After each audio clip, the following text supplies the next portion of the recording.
Hello students, कैसे हैं आप सब लोग। आशा करता हूं अच्छे होंगे।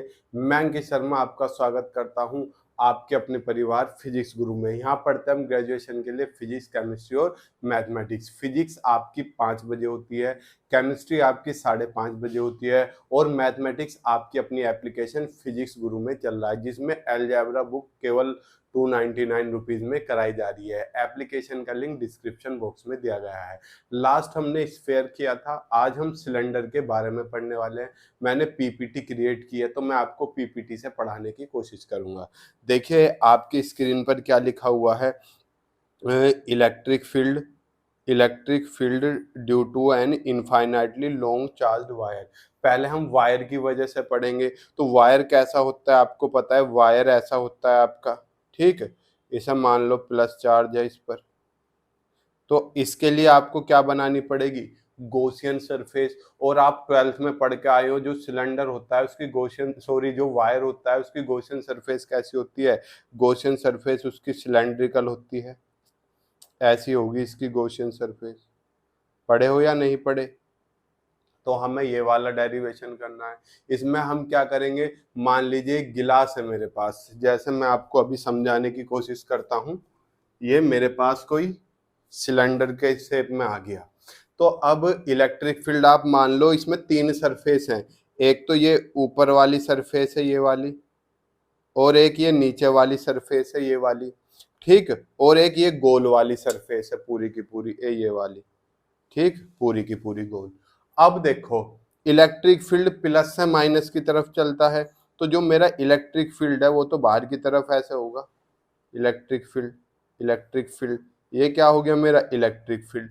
अब हम एरिया वेक्टर की डायरेक्शन देखते हैं। एरिया वेक्टर देखो, अगर मैं इस हिस्से का एरिया वेक्टर निकाल लूंगा तो क्या आएगा, परपेंडिकुलर। इस हिस्से का निकाल लूंगा तो पैरेलल है। नहीं, सरफेस के तो अब भी परपेंडिकुलर ही है। मैंने एरिया वेक्टर क्या बताया था, परपेंडिकुलर टू द सरफेस। ये सरफेस के परपेंडिकुलर होगा एरिया वेक्टर। तो इस वाली सरफेस का इस वाली का कहाँ होगा, ऊपर की तरफ एरिया। इस वाली का कहाँ होगा, नीचे की तरफ। और इस वाली का कहाँ होगा, इधर की तरफ। यही तो होगा। तो अगर हम पहली सरफेस के लिए देखें तो इलेक्ट्रिक फील्ड और एरिया वेक्टर पैरेलल हैं। दूसरी के लिए देखें, देखो क्या है, परपेंडिकुलर है। तीसरी के लिए देखें तो क्या है, परपेंडिकुलर है। तो अब हम इस डेरिवेशन को करने वाले हैं। इस सब पोर्शन को मैं रफ कर देता हूं।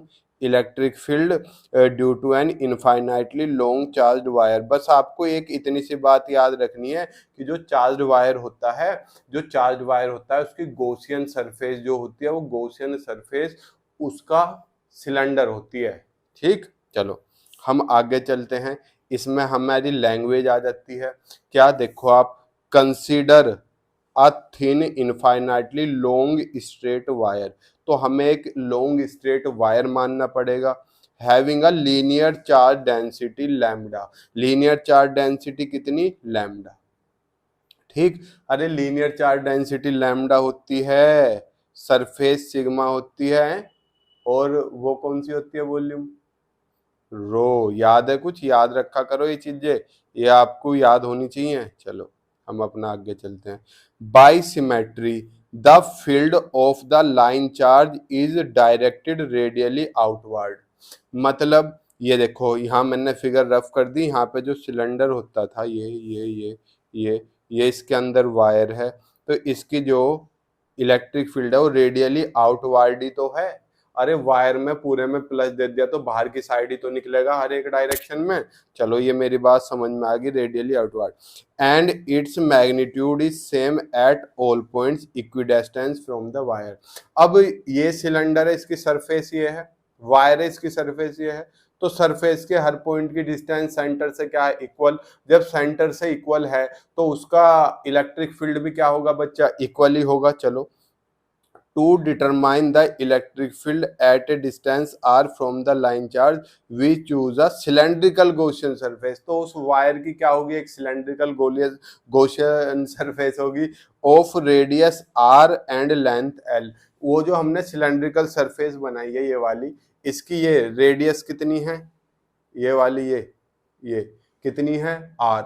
और जो इसकी लेंथ है वो लेंथ कितनी है, इसकी लेंथ है l, and with its axis along the line charge, और इसकी एक्सिस क्या है, ये जो चार्ज रखा हुआ था ना वायर, इसकी एक्सिस बिल्कुल यो बीचों बीच है, चारों तरफ सिलेंडर ऐसे जा रहा है ऐसे, और ये बीचों बीच है ऐसे, बिल्कुल समझे इतनी सी बात। चलो, it has curved surface S1 and S2, curved surface S1 and flat circular ends S2 and 3, ये नहीं समझे, अरे यार ये रहा, ये जो कर्व्ड सरफेस है ये वाली, ये कर्व्ड ही तो है, गोलाई में जो है ये S1 है, और ये जो S2 और S3 है, ये जोन सा आपका मन करे, समझ गए इतनी सी चीज। अभी फिगर बनाऊंगा, it is clear from figure that, अब मैं फिगर बनाने की कोशिश करता हूं, देखो सिलेंड्रिकल फिगर बनाऊंगा। सर आपकी तो इतनी साफ राइटिंग कभी है ही नहीं, लाइनें सीधी खींचती नहीं, ये कैसे खींच पा रहे हो, सब बेटा कमाल है, किसका कमाल है, इस सॉफ्टवेयर का।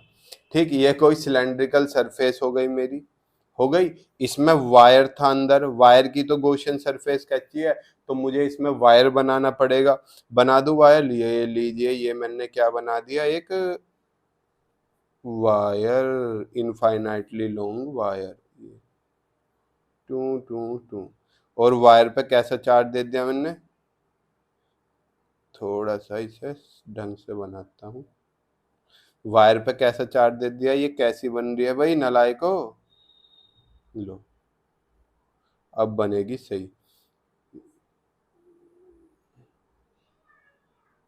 ठीक है, वायर को कैसा चार्ज दे दिया हमने, प्लस, प्लस चार्ज दे दूं, अब मैं इस स्मार्ट फीचर को ऑफ करता हूं और प्लस बना देता हूं सिंपल, ये मैंने इसे सिलेंडर वायर था, वायर की गॉसियन सरफेस हो गई, तो मैंने छोटा छोटा एरिया एलिमेंट मान लिया, इस सरफेस का एरिया एलिमेंट यहाँ हो गया, इस सरफेस का एरिया एलिमेंट यहाँ हो गया, इस सरफेस का एरिया एलिमेंट यहाँ हो गया, ठीक, तो ये सरफेस का एरिया एलिमेंट है, तो इस वाले का एरिया की डायरेक्शन क्या होगी, एरिया वेक्टर क्वांटिटी है क्या, परपेंडिकुलर, तो एरिया किस डायरेक्शन में होगा, ये पहली सरफेस मान ली DS1 इस डायरेक्शन में हो गया, ये दूसरी सरफेस होगी, इसका DS2 इस डायरेक्शन में, और इसका DS3 इस डायरेक्शन में, जोन सी आपकी मन करे वो सरफेस मान लो, वेक्टर क्वांटिटी है तो मैंने वेक्टर लगा दिया, बेसिक चीज। अब इलेक्ट्रिक फील्ड तो बाहर की साइड है, तो इलेक्ट्रिक फील्ड की डायरेक्शन क्या है मेरे चांद, ये क्या है, इलेक्ट्रिक फील्ड की डायरेक्शन हर सरफेस के लिए, इलेक्ट्रिक फील्ड तो ऐसे ही है। अब अगर हम यहाँ पे क्या अप्लाई करें, हम अप्लाई कर दें यहाँ पर एक बेसिक सी चीज, कौन सा, गॉस लॉ, गॉस लॉ जानते हो, from Gauss law, Gauss law, Gauss law आप जानते हो, गॉस लॉ क्या है बताओ, E∅E.ds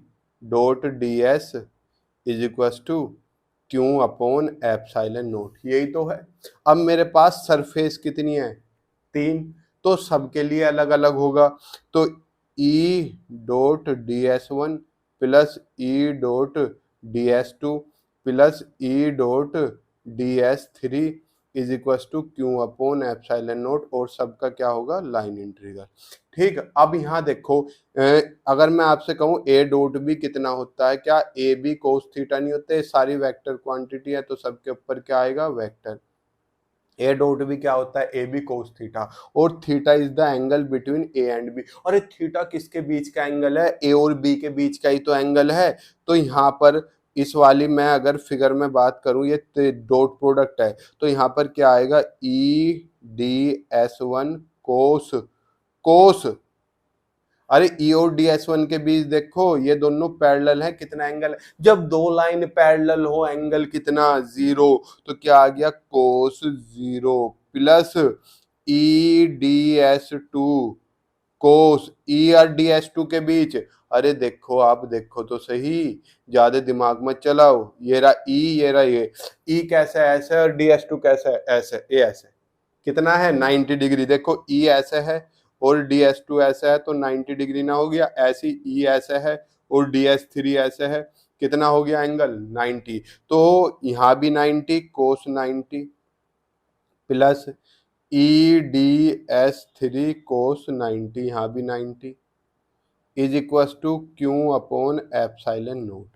अब cos 90 की वैल्यू कितनी होती है? 0। अरे cos 90 की वैल्यू क्या 0 नहीं होती? तो कौन कौन सी टर्म चांद मेरे, ये वाली टर्म और ये वाली टर्म, कौन कौन सी? ये वाली और ये वाली, तो 0 बन जाएगी।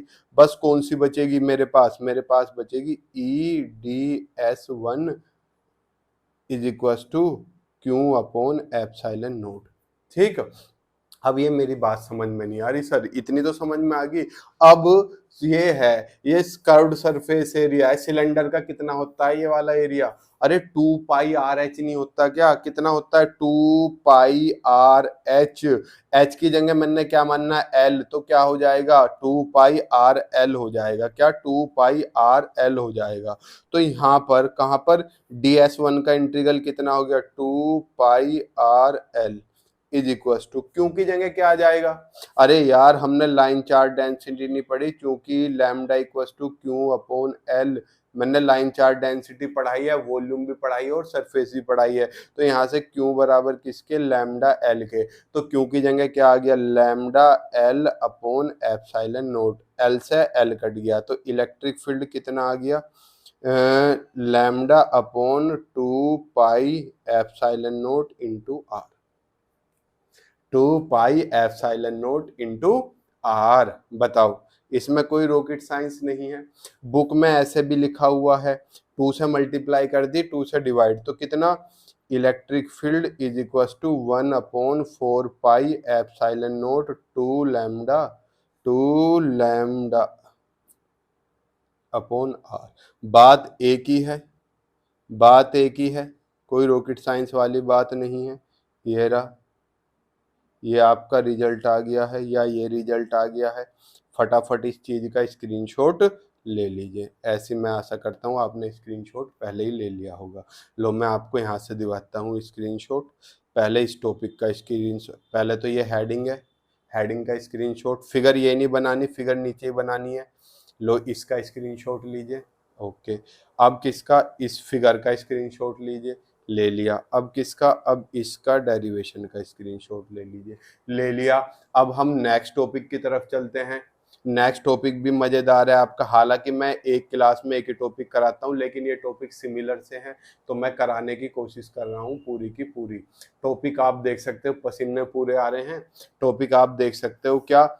Electric field intensity due to a charge conducting cylinder.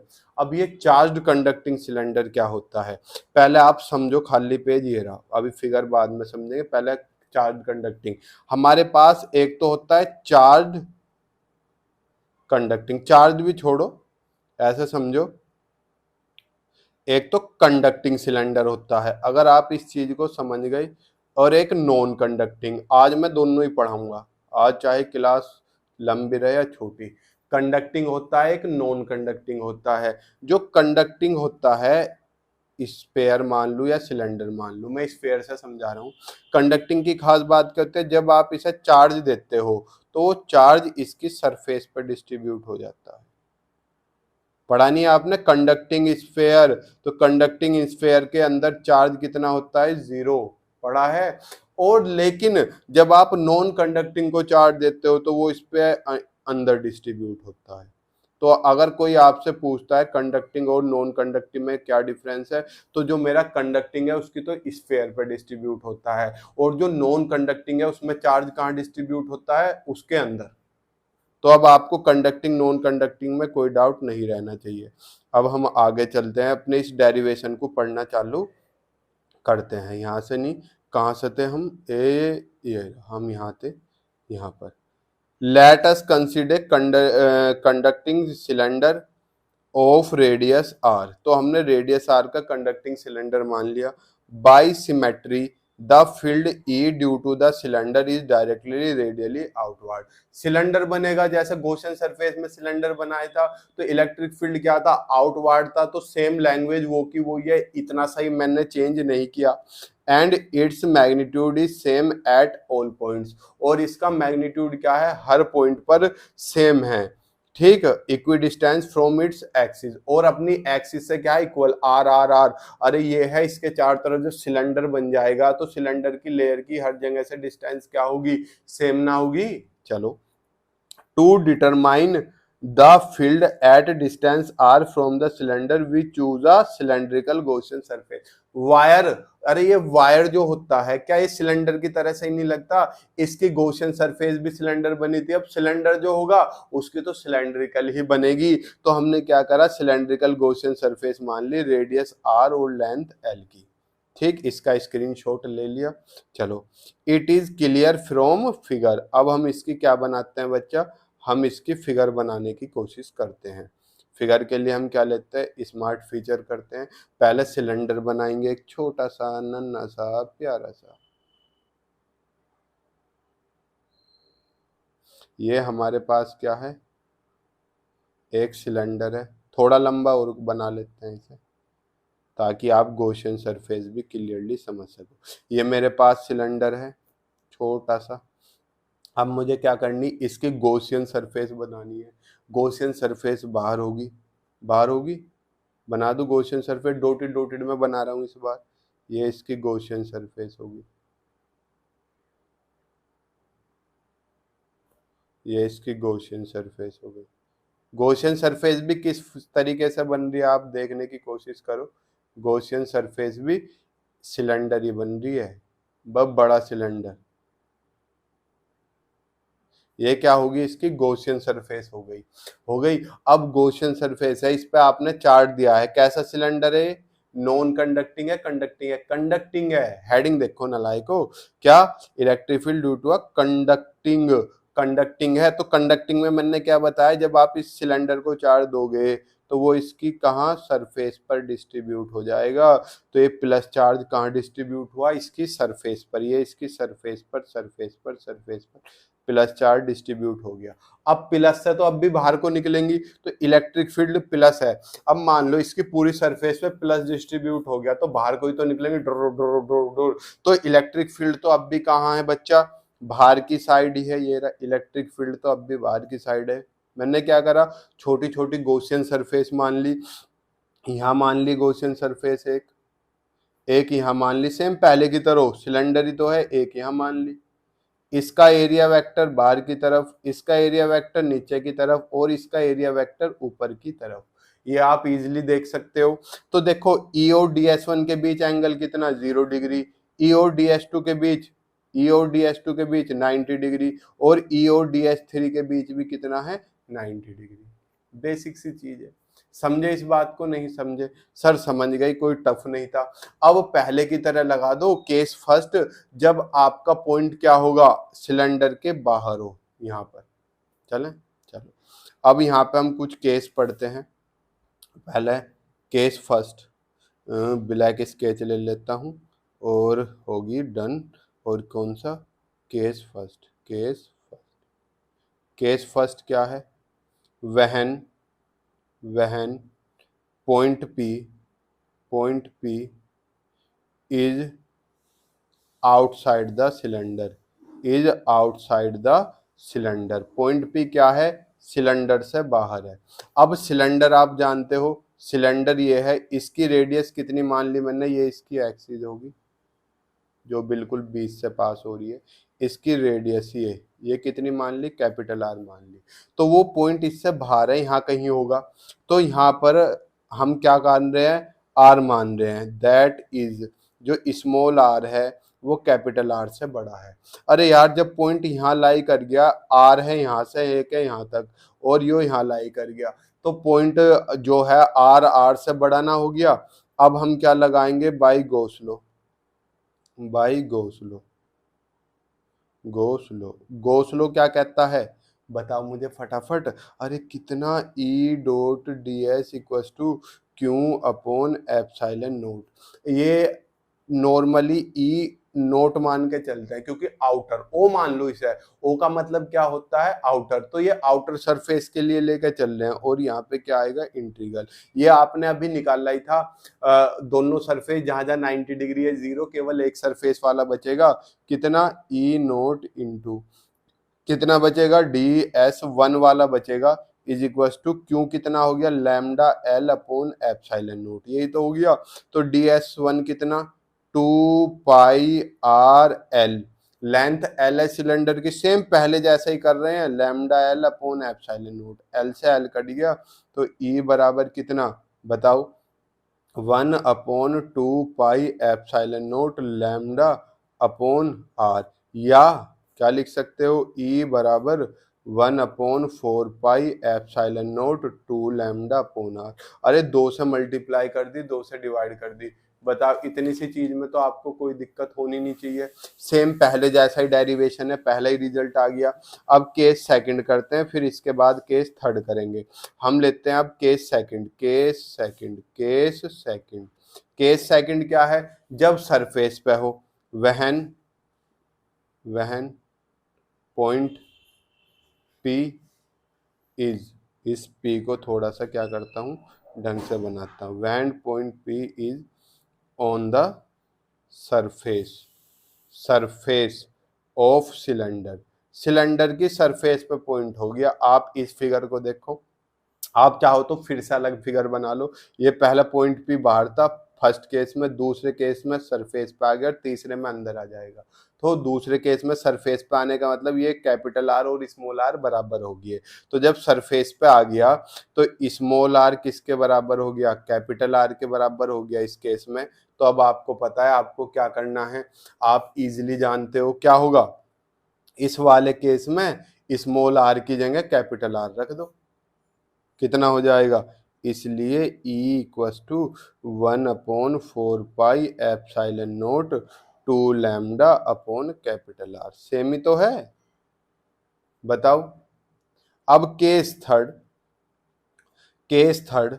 Third बहुत इजी है, और भी इजी है केस थर्ड में क्या है, वहन point P lies inside the cylinder, point कहां लाई करेगा, सिलेंडर के अंदर। इसका मतलब that is in a sense of, अर्थात जो आपका स्मॉल आर है वो कैपिटल आर से क्या मिलेगा, छोटा मिलेगा। स्मॉल आर जो है वो कैपिटल आर से छोटा मिलेगा। तो जब पॉइंट अंदर पहुंच गया, हमने पता देता जब कंडक्टिंग हो बॉडी, क्या हो कंडक्टिंग, इस बार पॉइंट अंदर पहुंच गया यहाँ पर P3 केस में।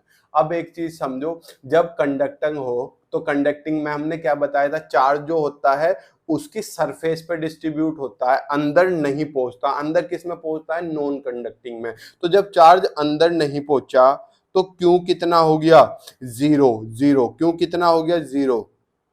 इन this case Q is equal to zero, so electric field भी कितना हो जाएगा, जीरो। कहाँ, इनसाइड का। ठीक, अब चाहो तो इसे ES लिख दो सरफेस का, और ये क्या लिखा था EO आउटर का।